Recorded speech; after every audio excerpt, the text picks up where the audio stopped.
Bonjour, salut à tous, bienvenue à Plan d'affaires Show Us, cette autre émission du Copac Média qui est consacrée aux entrepreneurs de la communauté. Donc on se rappelle que la mission même de cette diffusion-là, de cette émission-là, est de mettre en valeur les entrepreneurs et pour qu'ils nous disent exactement ce qu'ils font, quelles sont leurs nouveautés, leurs bons coups, leurs défis et leurs besoins, bien sûr, puisque cette émission-là, est rattachée à notre plateforme de financement participatif, un partenaire du COPAC, qui est la plateforme Jambo.org.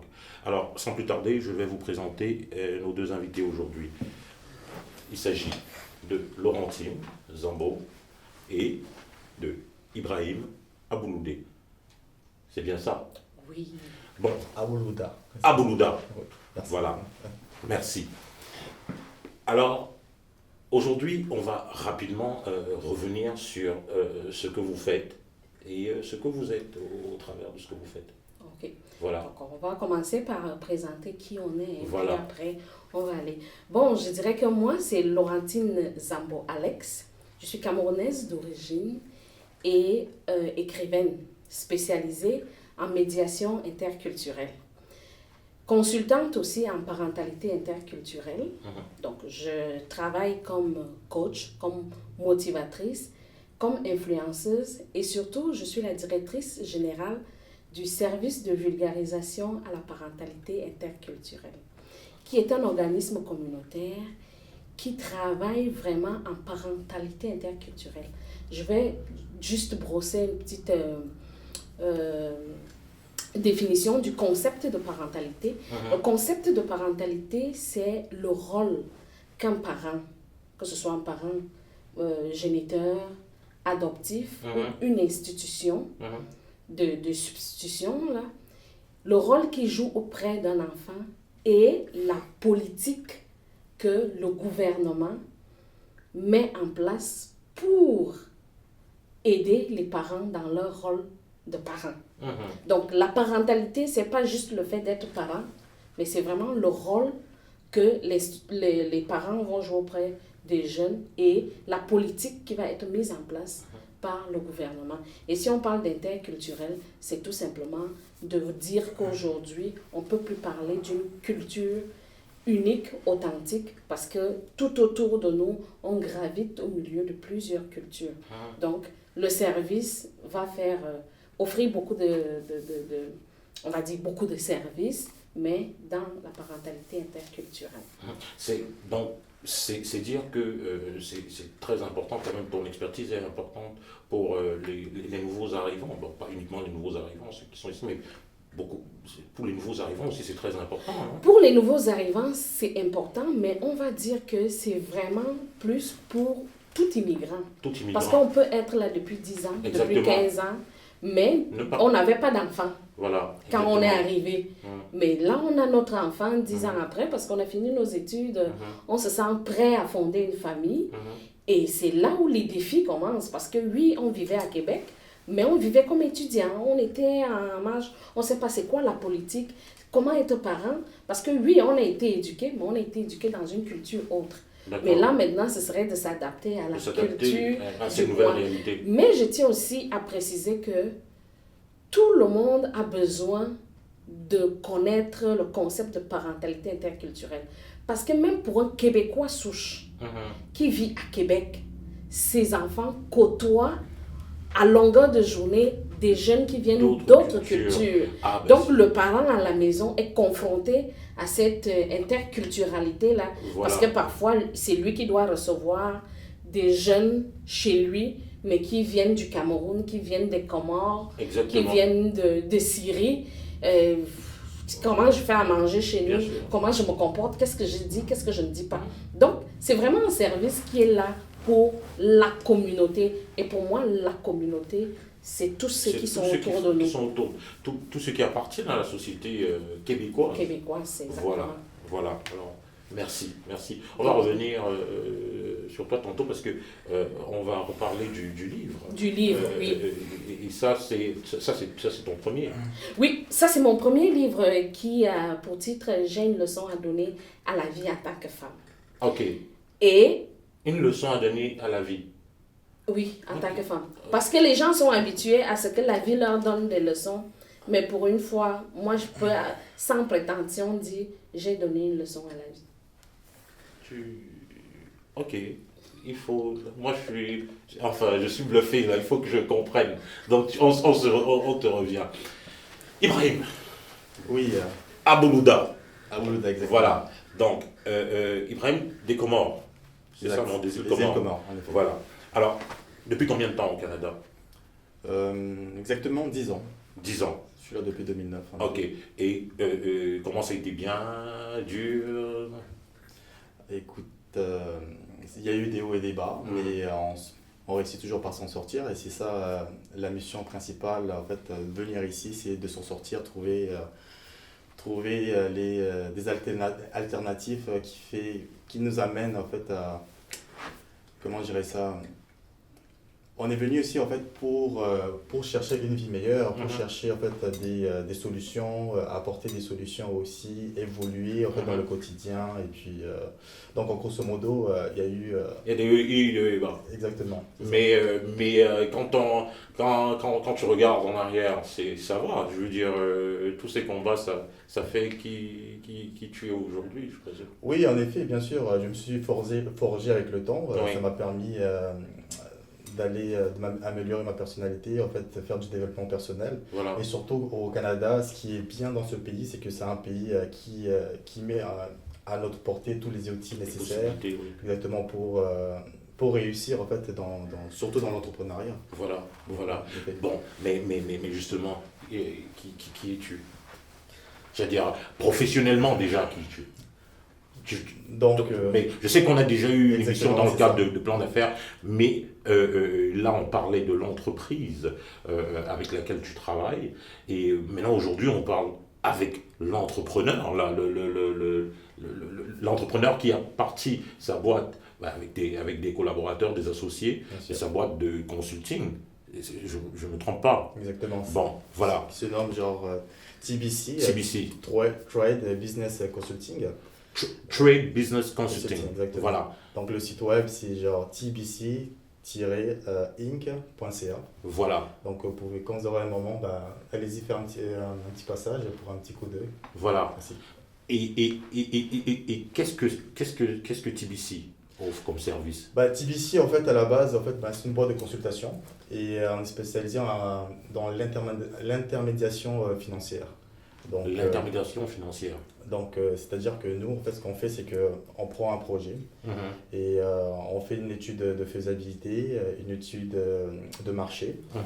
Et bien sûr, une fois que en fait, cette étape a été franchie, on s'assure en fait, d'orienter le promoteur vers le financier adéquat. Parce que sachant que tous les financiers n'investissent pas dans tous les domaines. Exactement. Et bien sûr, il y a des critères aussi à respecter. Donc, c'est ça, en fait, notre travail. Et on est beaucoup, en fait, à l'Afrique de l'Ouest. Donc, on travaille beaucoup avec des gouvernements. On travaille aussi beaucoup avec des grossistes parce qu'on est aussi dans l'import-export. Okay. Donc, on importe, en fait, aussi des produits de première nécessité. C'est un peu en grosso modo. Ça veut dire que c'est une boîte qui a quand même un bon réseau. Oui, non seulement de lobbying. Voilà, de partenaires financiers et d'expertise aussi. Parce que, voilà. Ok, parfait. Et là, c'est combien de temps déjà la boîte on peut dire qu'elle est officiellement ouverte? La boîte officiellement ouverte, ça fait au moins 3 ans. Oui. Mais avant, bien sûr, on faisait la consultation. Mais déjà, déjà à titre personnel, à titre individuel, puisque ton expertise, déjà, c'est ça, on ne l'a pas précisé, ton expertise est exactement dans quoi? Mon expertise, en fait, moi, je suis responsable je fais du développement en fait, des affaires. Développement des affaires. Exactement, c'est ça en fait, ce milieu-là qui m'a permis en fait d'aller chercher un réseau et puis à grossir mon portefeuille de contacts. Voilà. Donc, et ça, c'est à part l'expertise, bien sûr, que tu as dans le bureau du Crédit Canada. Et aussi préciser aussi, bon, je suis partenaire avec Monsieur Youssouf Aboulda Youssouf, qui est mon père. Et lui, c'est un consultant international. Donc lui aussi, il a quand même un très grand réseau. Fait que ça nous a permis d'accélérer le processus. Et aussi, bien sûr, un autre partenaire qui s'appelle Pascal Diampi, qui est notre directeur d'opération. Lui aussi, c'est quelqu'un qui est très réseauté. Et lui, son champ d'expertise, c'est vraiment l'informatique aussi. Donc voilà. Ça vient nous compléter. Ça vient, et lui à la partie technologie de l'information. Exactement. Voilà. Alors voilà, déjà félicitations pour cette belle structure. Et puis on va rapidement revenir tantôt sur ce que tu veux que le monde sache rapidement aujourd'hui, puisqu'on aura le temps avec l'émission Copac en Ondes de véritablement aller plus en profondeur dans vos offres de services à chacun. Et aussi, je voulais préciser, j'ai mentionné que nous, en fait, nous travaillons beaucoup en fait, à l'international.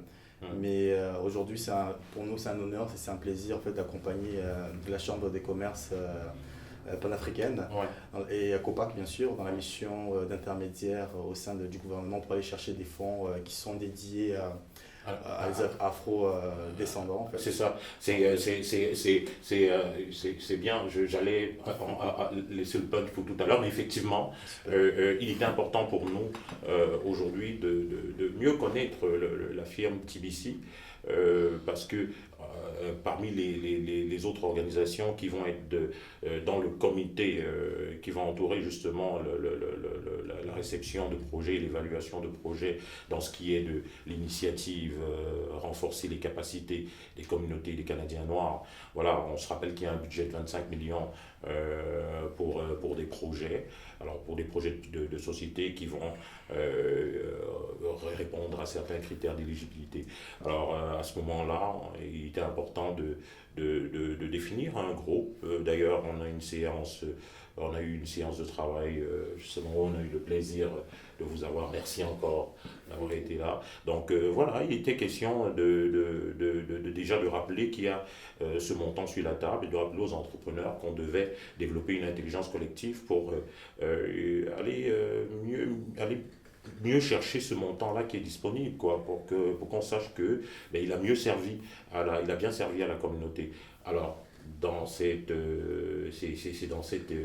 sur ça, c'est bien précisément pour ça que la firme TBC ici, et il y a Reloc Québec de Karine et aussi la firme Atalia Conseil de Lisiane qui nous font l'honneur d'être dans ce comité-là. Donc merci encore de nous accompagner. Voilà, on va rapidement revenir sur... Parce que j'ai entendu quelque chose tout à l'heure qui m'a... Bon, enfin, dis-moi un peu, Laurentine, comment on donne une leçon à la vie en tant que femme? Bon, en tant que femme, oui. Comment est-ce qu'on donne une leçon à la vie? Ça, c'est une question qui est pertinente. Mais vous savez que quand on parle de sciences sociales, oui. La plus grosse injustice qui existe dans le monde, la plus grande injustice qui existe dans le monde, on va dire par ordre, ça va être en premier le racisme et en deuxième le sexisme. Mais plus encore le sexisme parce que les femmes vont premièrement être victimes du racisme et en plus du sexisme. Donc en tant que femme, on part déjà très loin sur l'échelle des privilèges en tant que femme. Bon, pourquoi est-ce qu'aujourd'hui je peux prétendre avoir donné la leçon à la vie?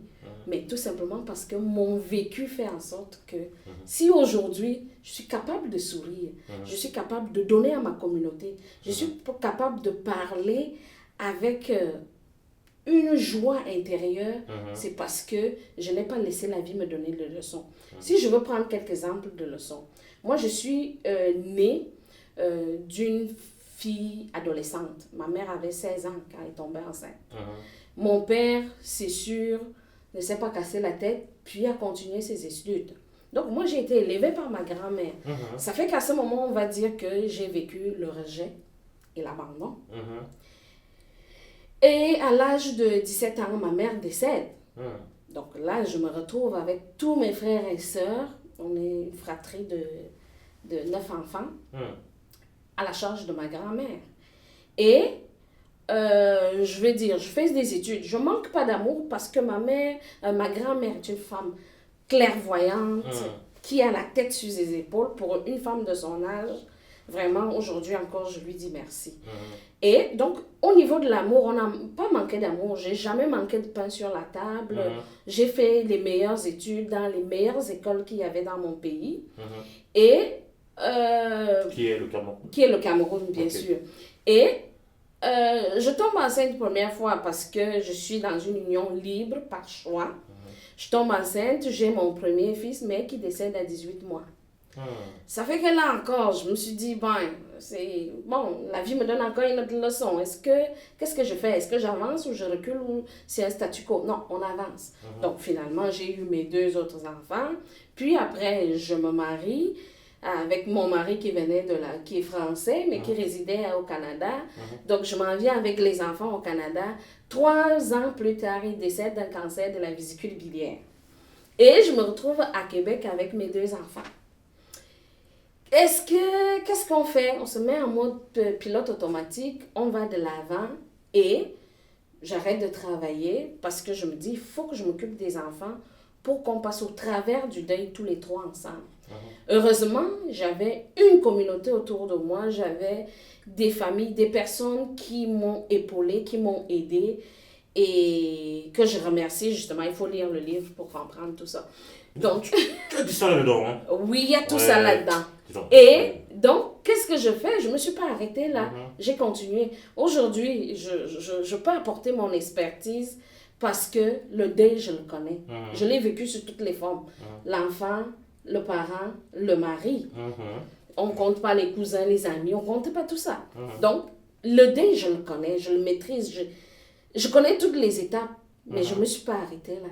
C'est pour cela que moi, je peux dire aujourd'hui à la vie, tu m'as donné toutes ces épreuves-là, mais c'est moi qui te donne la leçon de je suis là plus forte que jamais. Donc, c'est ça la leçon que je donne à la vie. Et je présume que tu veux qu'il y ait un transfert de cette énergie-là justement, avec toutes les personnes qui justement, travaillent. Parce qu'au départ, oui, je le racontais autour de moi. Mais je me suis dit à un moment donné,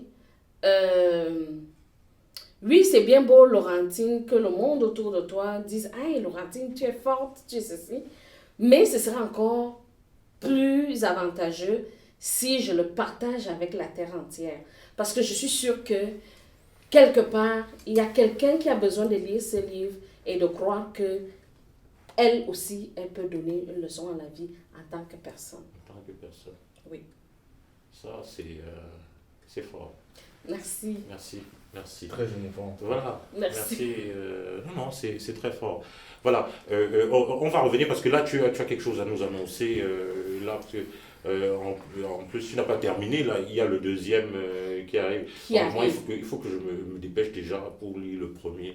Parce que franchement, oui, c'est ça. Il faut un peu passer à l'action là. Donc, non, je te reviens. Bon, Ibrahim, on parle de quoi là, rapidement, pour l'accompagner? Quels sont les... bon, il y a déjà merci déjà d'avoir accepté d'être parmi les membres qui seront dans le comité pour évaluer les projets. Donc, est-ce qu'il y a d'autres projets, rapidement, à part, bien sûr, d'autres projets qu'il faudrait qu'on sache en ce moment? Surtout au niveau de la communauté. Oui. Au niveau de la communauté, c'est sûr. Merci de poser la question. Voilà. Écoute, ce qu'on va faire pour un premier temps, on va commencer déjà à travailler avec COPAC et puis... et là, sur la nouvelle chambre de commerce. Exactement. D'ailleurs, qu'on va officialiser le partenariat. Exactement. Donc, voilà, oui. Donc à travers ça, on verra maintenant qu'est-ce qu'on pourra développer en parallèle pour la communauté. Mais déjà, la chambre de commerce, la nouvelle chambre de commerce Québec-Afrique, c'est une bonne idée? Ah oui, d'ailleurs je vous félicite, je félicite tous les acteurs qui ont pris l'initiative de lancer cette chambre de commerce. Et il fallait en fait quelqu'un qui se mette devant et qui qui décident de lancer ce genre d'action. Et en quoi, par exemple, c'est super important en ce moment, par exemple, dans un tel secteur d'affaires, de savoir officiellement qu'on a du monde qui sont des ressources, par exemple, du côté des îles Comores et même Madagascar, probablement, puisque le cercle d'affaires de ton père est quand même s'étend jusque-là. Et puis même, on parle aussi des îles...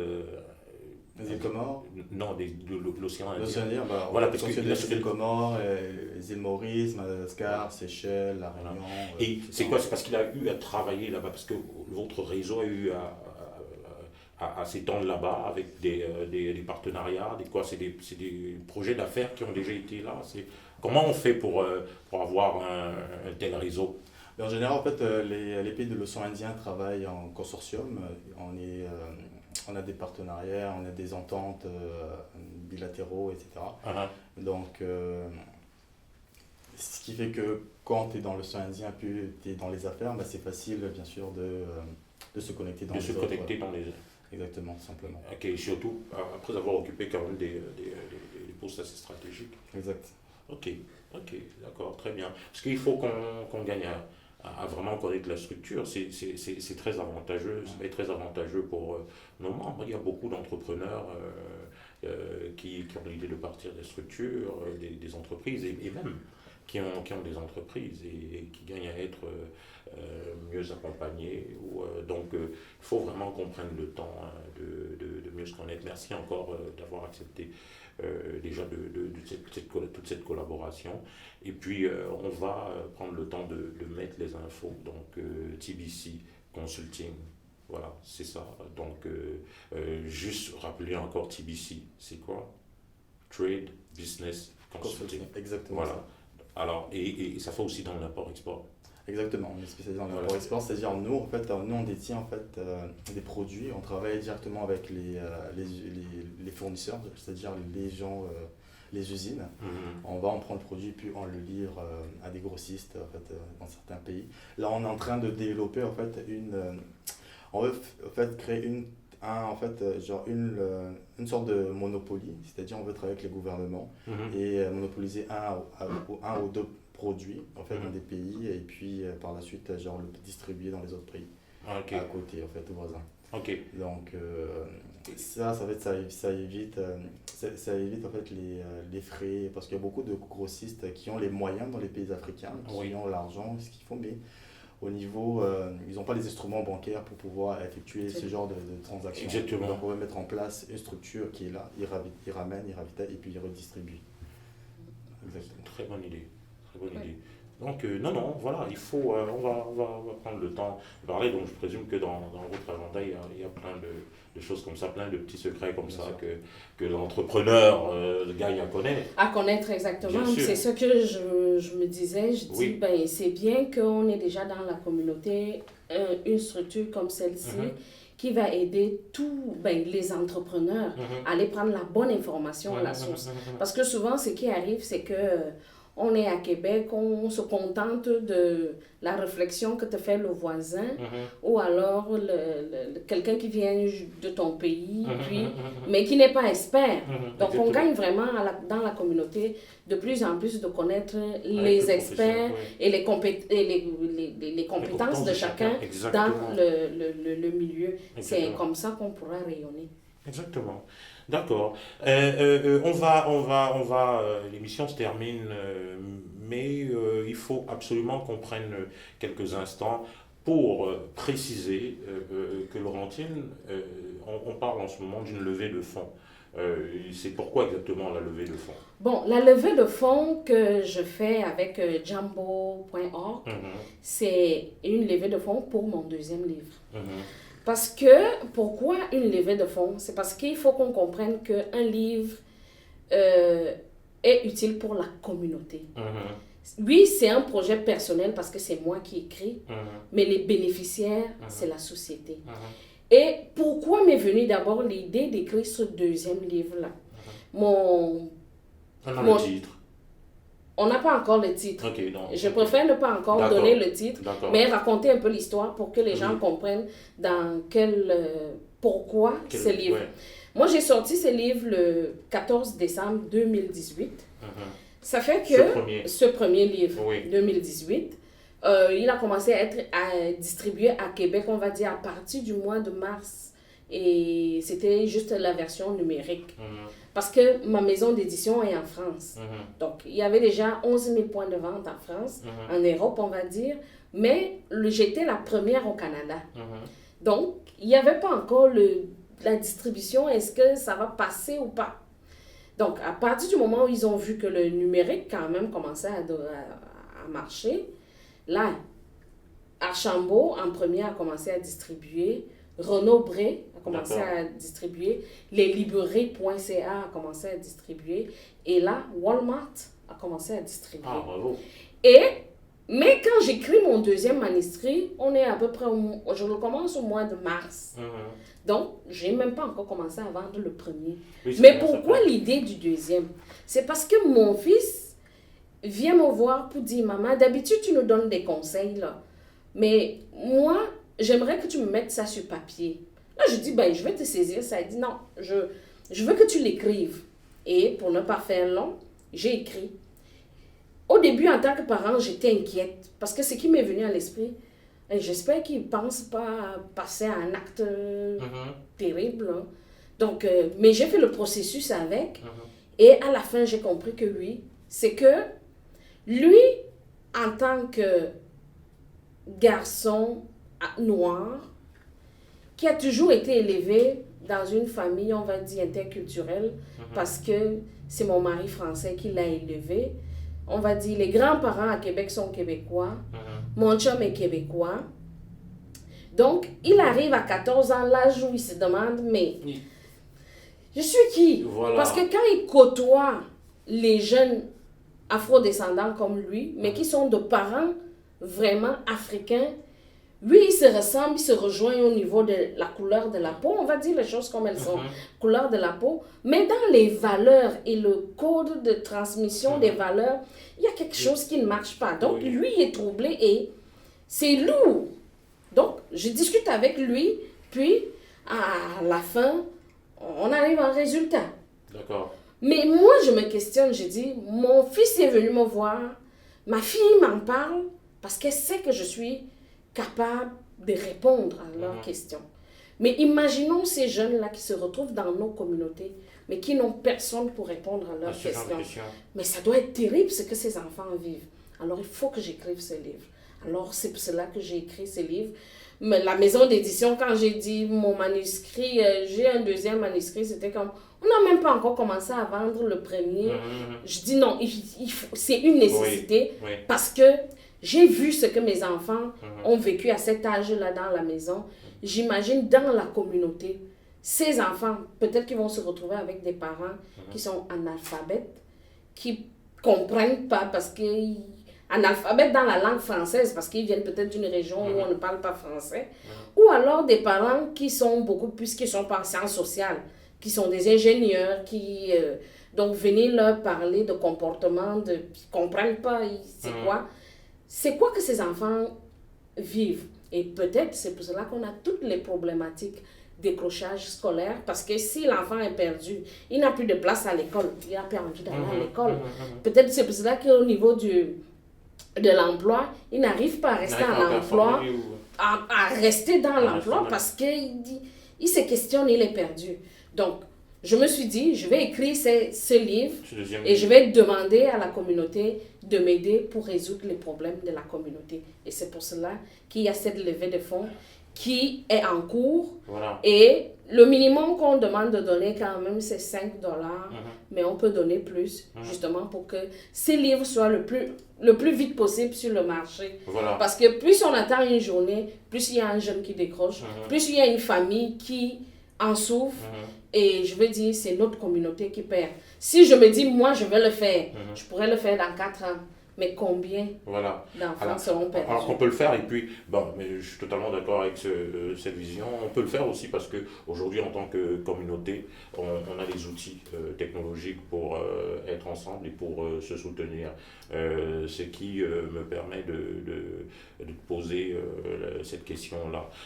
Aujourd'hui, on est dans une économie qui est de plus en plus participative.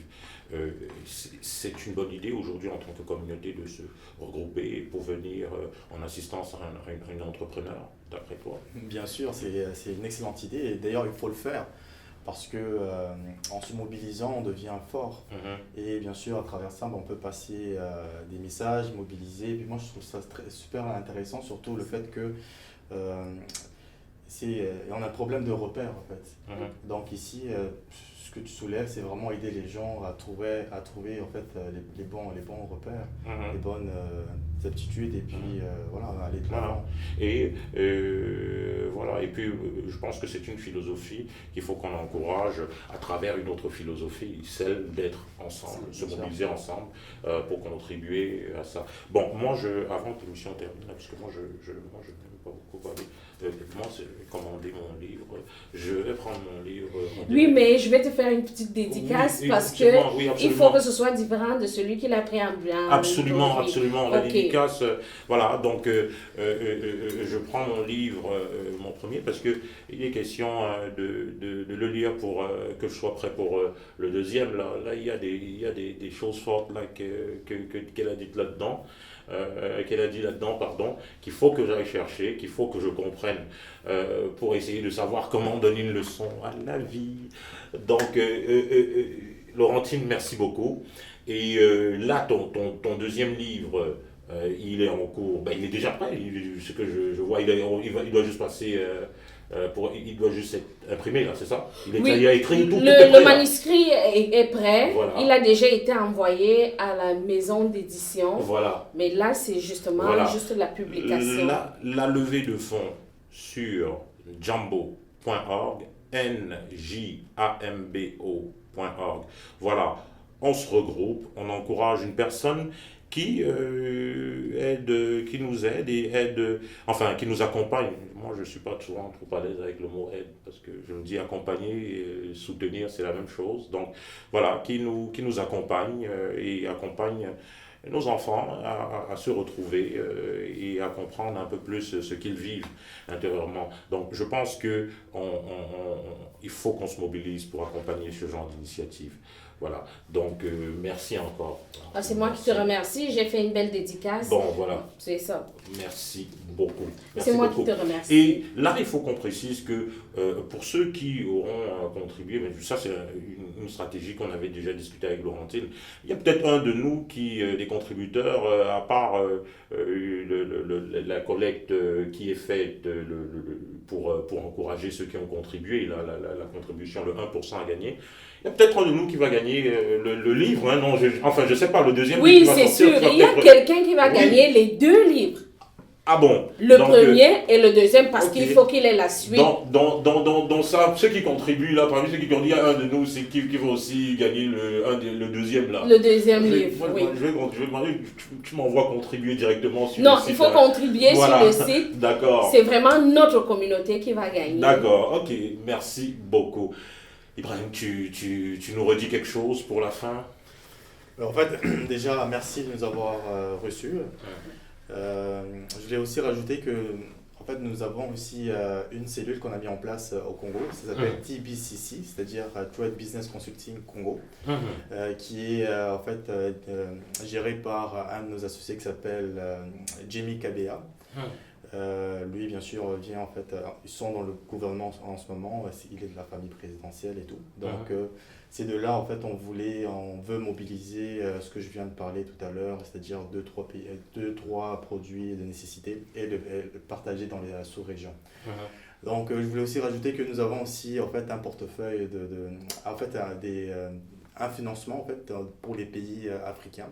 Donc, c'est les gens de la communauté qui ont des projets à développer en Afrique, spécifiquement au Congo, au Swaziland, au Libéria et au Cameroun. Donc ces 4 pays, nous avons en fait déjà des fonds qui ont été déjà approuvés, même par le gouvernement, donc le processus est déjà quand même en phase finale. Mais bien sûr, ce n'est pas tous les projets qui sont retenus, mais c'est surtout beaucoup sur les projets sociaux, qui vient Ouais, qui a un moi, j'ai une impact. école au Cameroun. Excellent, donc on en discutera tout à l'heure. Vous voyez alors comment les émissions font. Voilà, c'est bien, mais c'est très bien. Exact. Là, on est content d'apprendre ça. Donc c'est ça, donc il faut vraiment que les projets aient un impact en fait dans l'économie et puis aussi dans le social, quoi. Donc merci beaucoup. Et merci. Parfait, parfait. Et puis, on va s'en reparler, puisqu'il faudra passer au Copac en Monde là pour mieux nous expliquer ça, là, pour Bien sûr, qu'on sache. avec grand plaisir. Voilà. Merci beaucoup. Merci beaucoup d'être passé. Et puis, bon, merci à toute l'équipe, encore aujourd'hui.